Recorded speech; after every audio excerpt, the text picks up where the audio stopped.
It's becoming clearer by the day that no one can stop Nelson Chamisa. The vision and the determination he brings resonate with the majority of the citizens. We have long sought genuine corruption-free, transformative and citizen-driven leadership and accountability.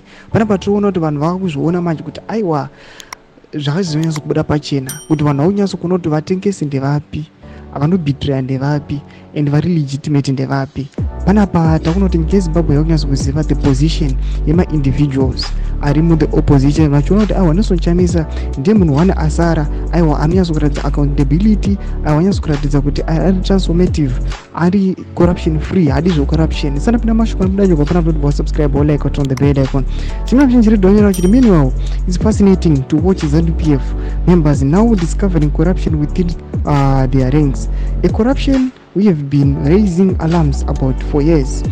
As they scramble to accuse each other, one cannot help but wonder, wasn't corruption the very issue they vowed to tackle in 2017 when they marched under the guise of a coup aimed at renewal?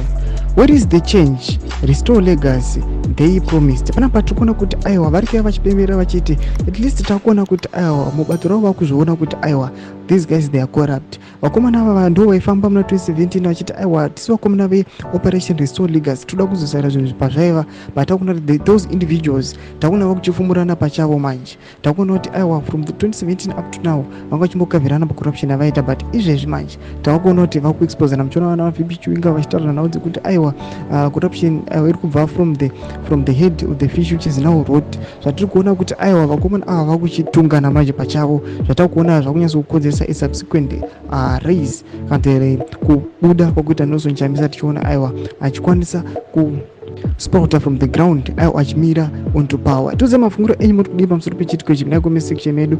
Musaona subscribe or like and turn on the bell icon.